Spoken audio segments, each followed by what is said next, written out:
Hey, amigo. Remember that thing I said I needed help with? This is it. You in? Of course. What do you need? Excellent. Come meet me near Mulehe. Turn around when it is safe to do so.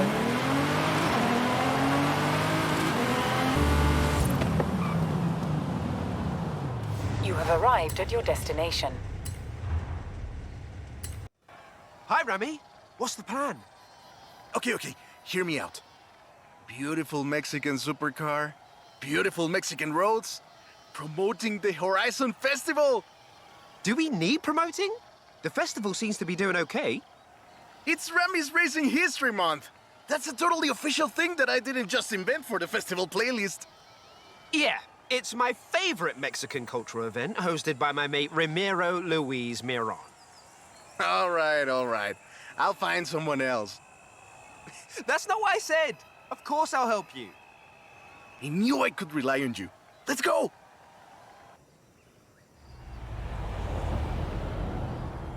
Whew. Let's get moving. Get some speed, then turn into the countryside. Really see what this car can do. In 100 meters, turn right.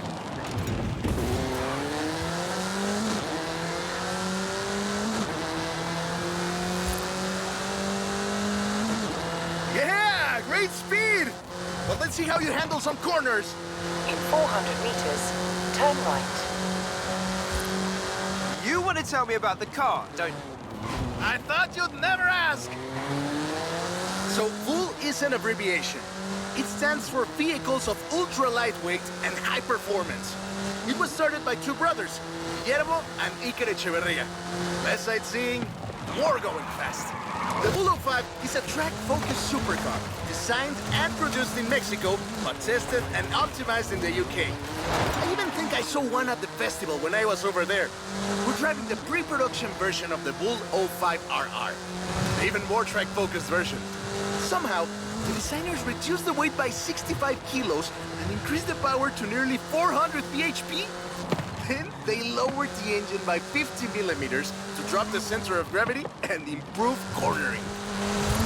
Impressive. They're pretty serious about the ultralight part. The 05RR even has an option for titanium bolts, saving another 4.5 kilos. What's the RR stand for? Road and racing. The car was designed for an enhanced track experience, but remains road legal. In 400 meters, you will arrive at your destination. Perfect. There's a couple of other things you can help out with, if it's not too much trouble. You're never gonna let me live that down, are you? Call me.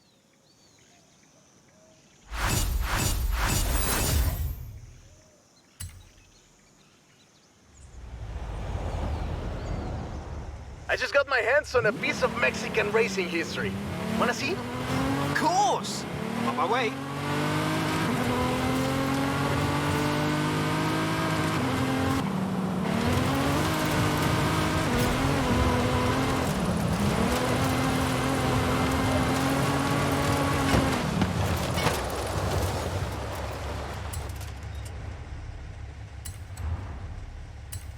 Let me guess. Today's episode of Mexican Automotive History with Ramiro is about the Baja 1000. You are very perceptive, my friend. This dune buggy was the first car to race here. Let's take it for a spin.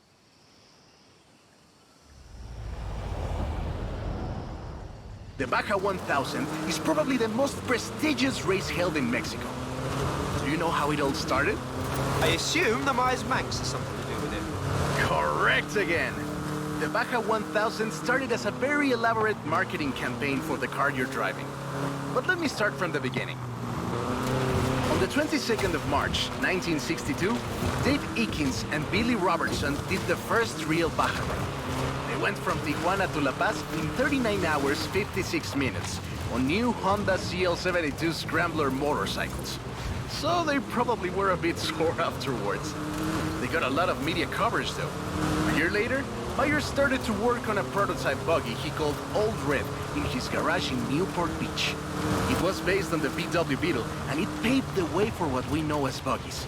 Cars that are built for off-roading using the Beetle as a donor chassis. But I guess they wanted even more publicity because in April 1967, Myers decided to make an attempt at breaking Eakins' record. And it worked! Myers did it in 34 hours and 45 minutes, beating Eakins for more than 5 hours. The rivalry was known as Buggy Meets Bike in Baja. Sounds like something you did back in the UK, doesn't it?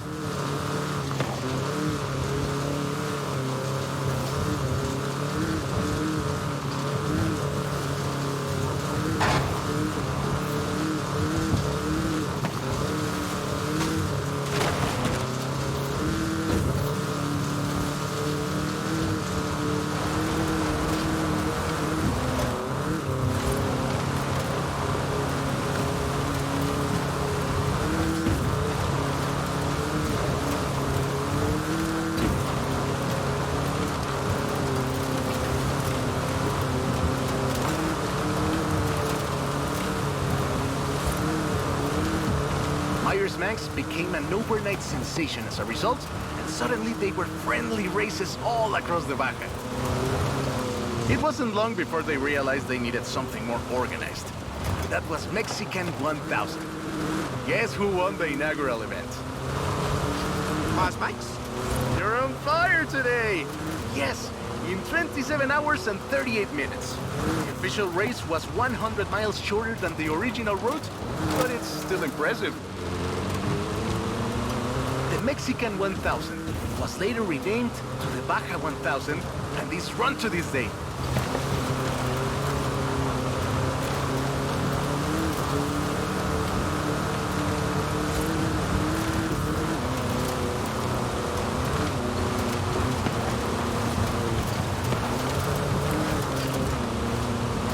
In 200 meters, turn left. Turn left.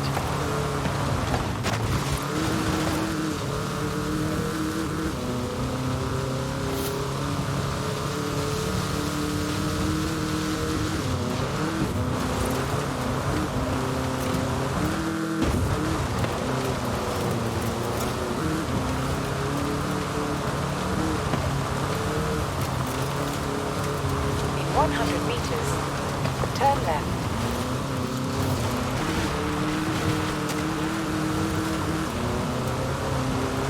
We didn't do the full route, but at this rate you would have had a shot at the original record.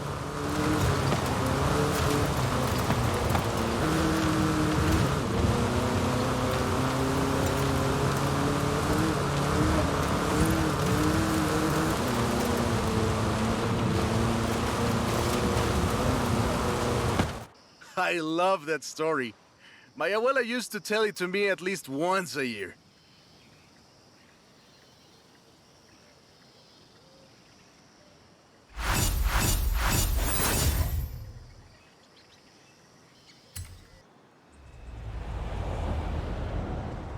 Hey, come quick!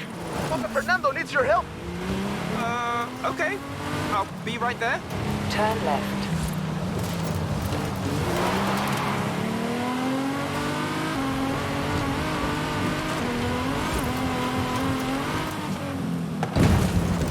You have arrived at your destination.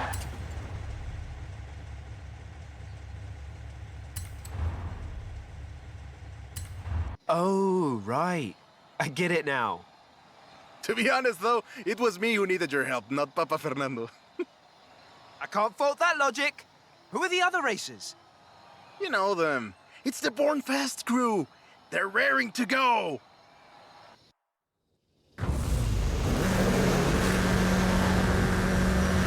Oi, he's eager. But this isn't really a street race. There's no checkpoints, just the finish line. So keep to the route and get there first.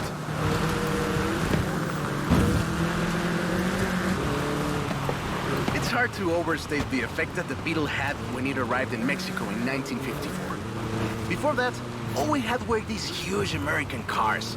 So this new European-style car with its shape and light chassis and those adorable headlights and An engine that anyone with a tractor could fix was, well, a complete game changer. They were so exciting that they were displayed at the Ciudad Universitaria in Mexico City, and there were lines to come and see this new car. Keep it up! We'll win this! Production of the Beetle started in Mexico soon after 7 of them finished the Carrera Panamericana. Before that, people were a bit worried about reliability, you see. We Mexicans love a good-looking car, but a car that can do work is better. The Panamericana convinced us, and in '61, Automex had assembled 250 of them. By '62, the first plant had opened in Jalostoc, making 10 of them a day. We love that car. So another plant opened in Puebla in 1967. And in '71, El Bocho became the official taxi of Mexico City, which is why you see so many of them. That is a great car. Probably the most iconic car in all of Mexico. Ay, es increíble que un auto tan pequeño deje un vacío tan grande. Adiós, sedan. Thanks. I'll call you when I've got that next one ready.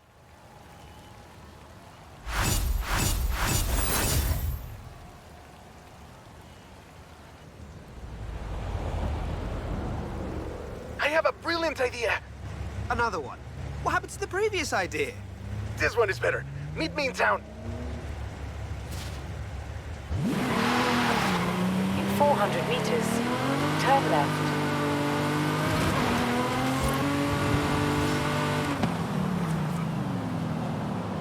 You have arrived at your destination. I have 2 cars here. A first-generation Volkswagen and a 7th-generation Volkswagen Golf. Made in Mexico for almost half a century. Sadly, they stopped building them in 2021. But we can still race them. What do you say? To make it fair, I will give you a chance to make an informed choice. Let's go for a test drive. And I've got lots to tell you about Volkswagen Mexico.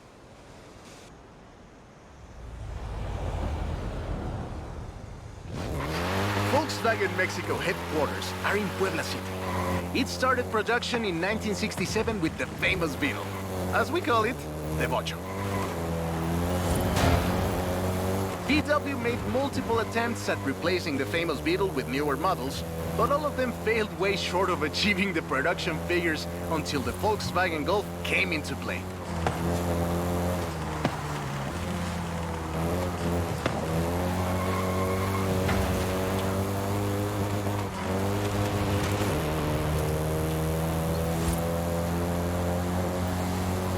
The first generation was released in Mexico as the Volkswagen Caribe, and had quite a few variations, including the Golf GTI you're driving right now.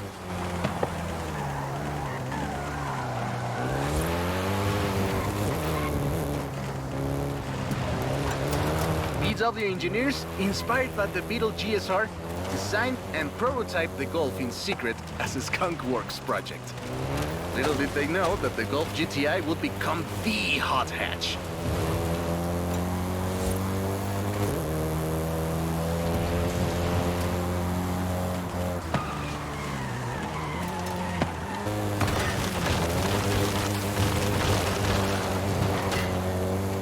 Shall we jump 40 years in the future and try the 7th generation?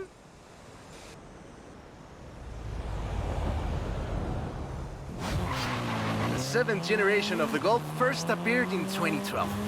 This version is the Volkswagen Golf R, R meaning race.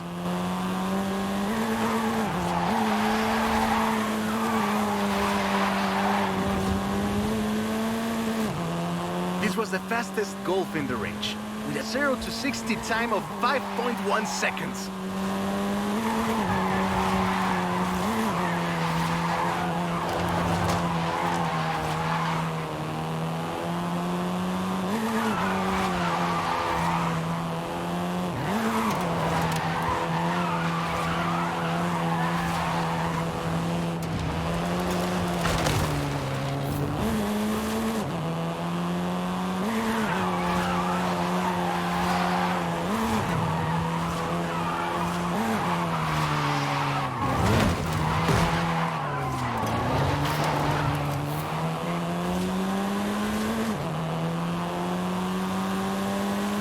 Volkswagen Mexico produced all 7 generations of the Golf, totaling more than 2 million units over 44 years.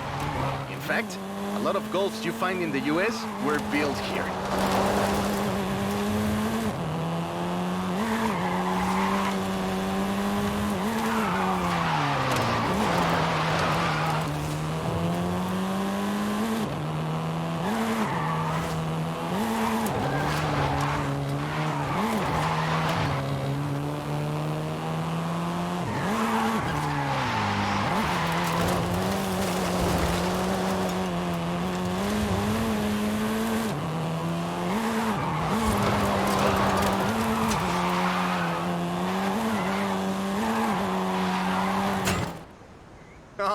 All right.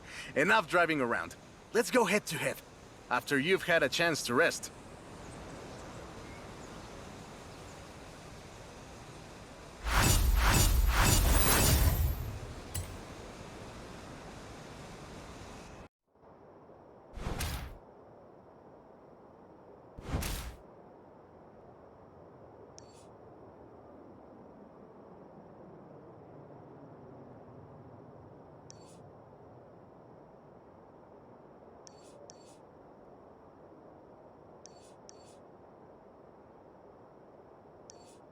I'm a fair man. I'll let you choose. Which Golf do you want to drive for our little race? I'll take the Golf R.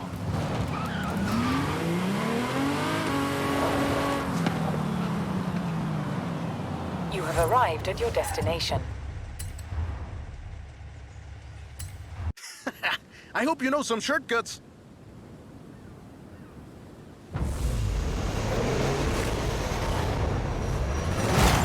See you at the finish line. Don't make me wait for too long.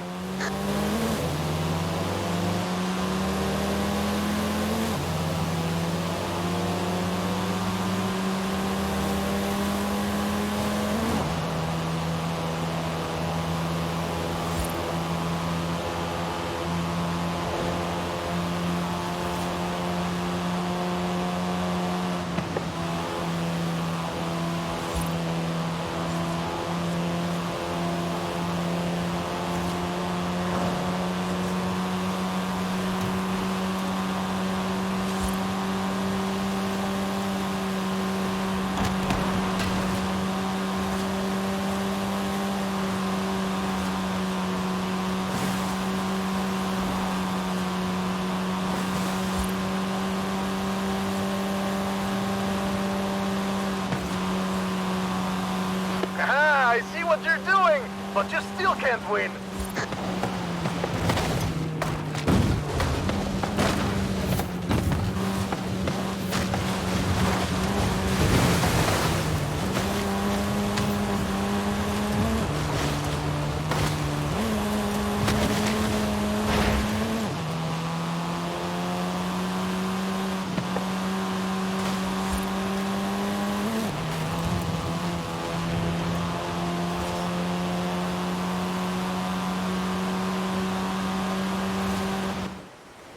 What a race!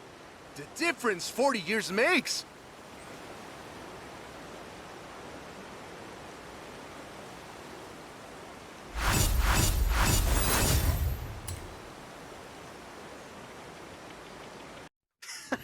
I hope you know some shortcuts.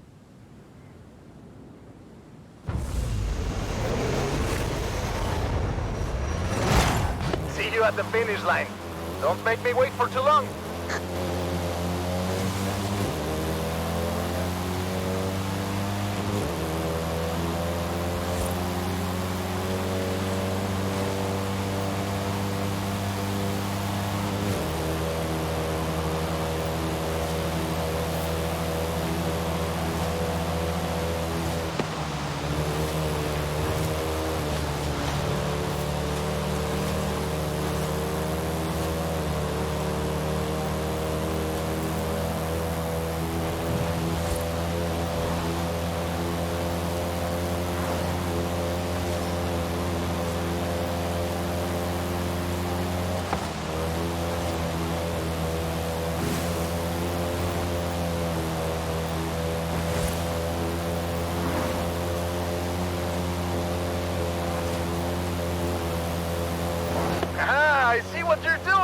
but you still can't win.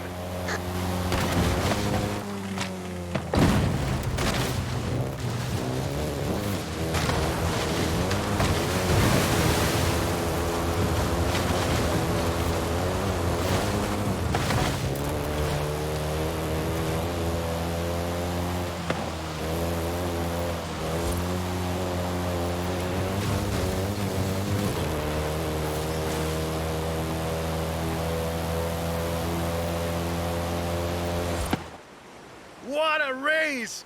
I am actually surprised the first generation still holds up. I'm sure you didn't cheat.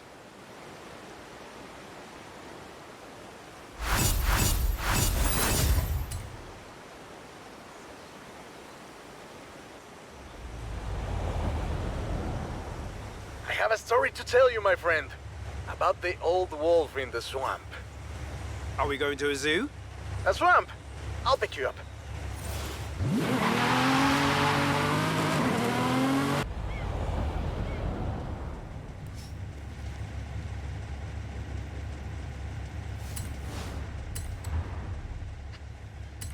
That's the old wolf. No, that's an old truck. The wolf is waiting for us at the swamp.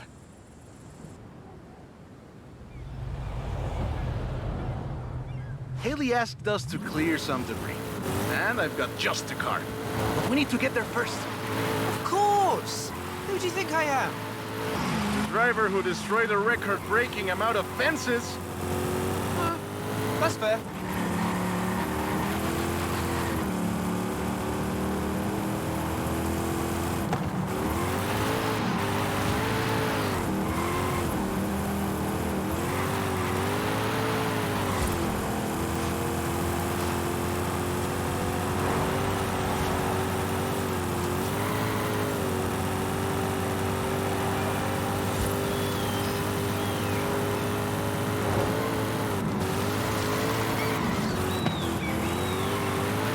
In 400 meters, turn right.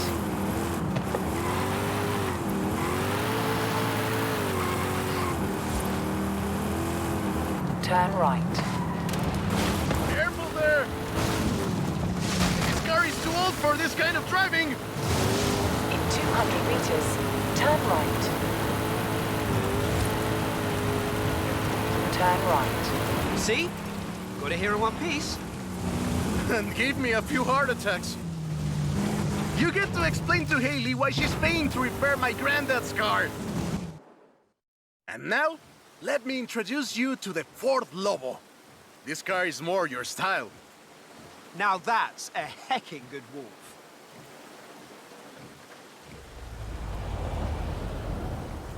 We call it Lobo here. Marketing in this country is outstanding. Let's get to work. See all that Russian stuff? Clear it out. What? No! It's not just an excuse to throw the Lobo around. It is just an excuse to throw the Lobo around. In the 90s, Ford decided that they needed to rebrand the F-150 for the Mexican market. And the name Lobo just has a real ring to it. They started using the badge in 1997, and the rest is history. The Ford Lobo quickly became one of the most popular vehicles in the country. Lobo is still used for the modern Rangers like the one based on the F-150 Raptor you're driving. But we don't just call it Lobo. No. We call it Lobo Raptor. So it's the same car? Now, there are loads of differences, like a dog and a wolf. Lobo only comes in XLT and with higher trim levels. The base version is still sold in Mexico as the F-150, but the Lobo is the elite F-150.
Great.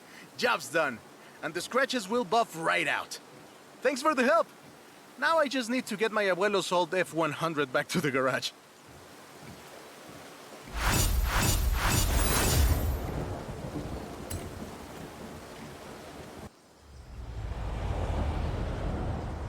I've got 1,400 horses and I need you to help with them. I think I know what this is. I'll be right over.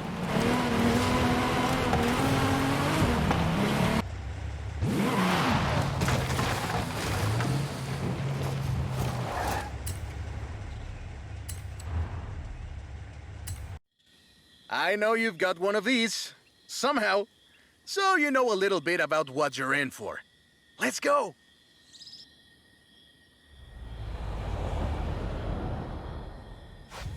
Let's take this down to the beach. Stick it in AWD if you like. There's some nice curves up ahead.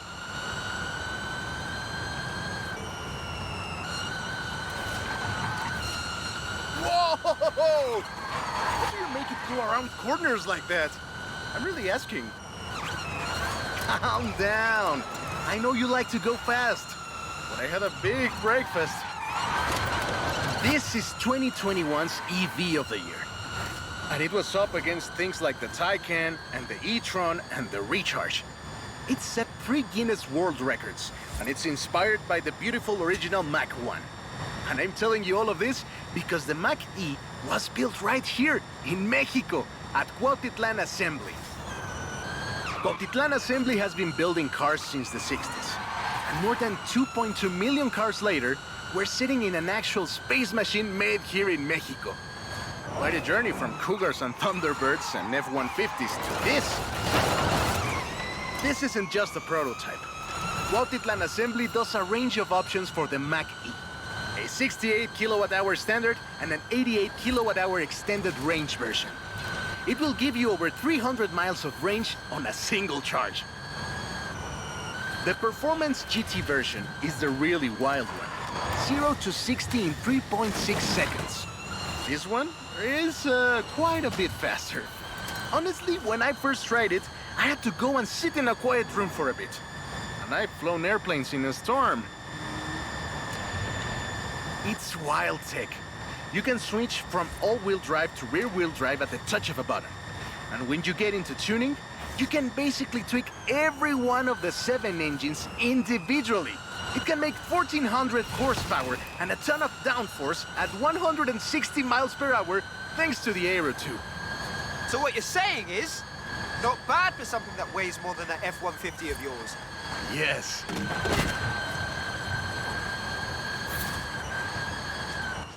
And there we go. Sunrise over the sea. Beautiful. But we're not done. There's one more thing to look at. I'll let you know as soon as I have, found it.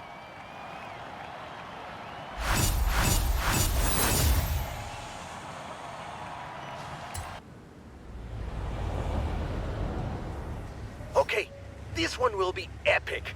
I found a Porsche Carrera. You know what that means? Racing? And what do you mean, found? In a barn, of course. And of course it's racing. Come meet me at Guanajuato.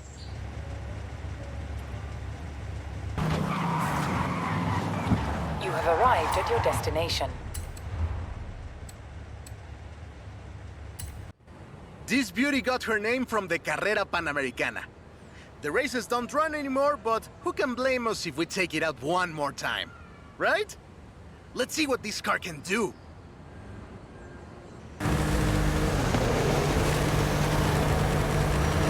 There's Jamin. Guess he wanted one last race. Let's do this!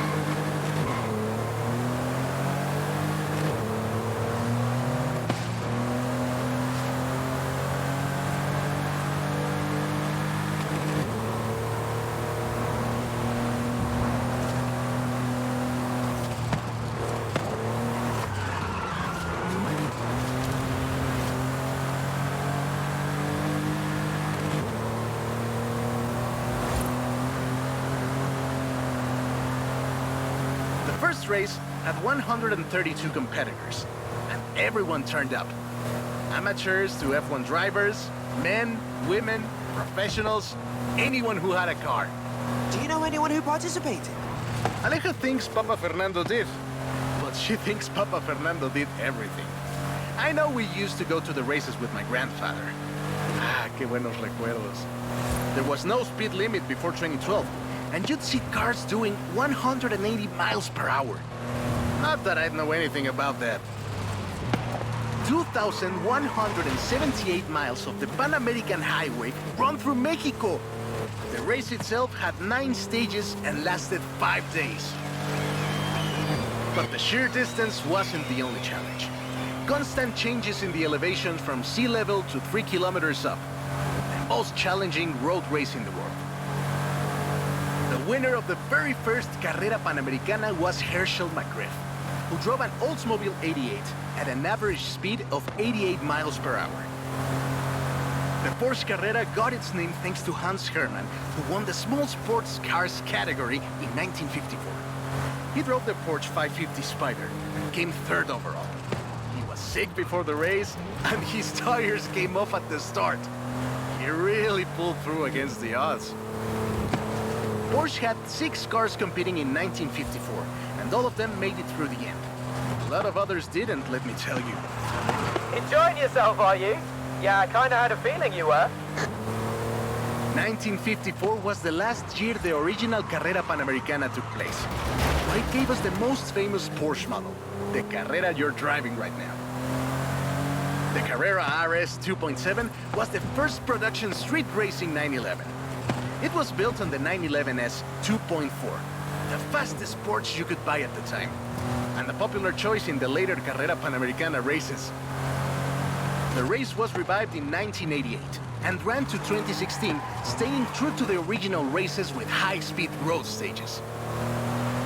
The routes for the race were carefully selected every year by planning committee and local government to ensure they were race-worthy and that they can be closed up for 2 hours. You could almost say they've been This is Jamin's exit. It's been fun, my friend. Take care. Looking forward to seeing what you can do out there. Have fun now, yeah? Great race. Almost like we did a little Panamericana with a friend. Anyways, hope you had fun with this little stroll through cars hechos en Mexico. It was great! And let me know if you, find any other cars like that.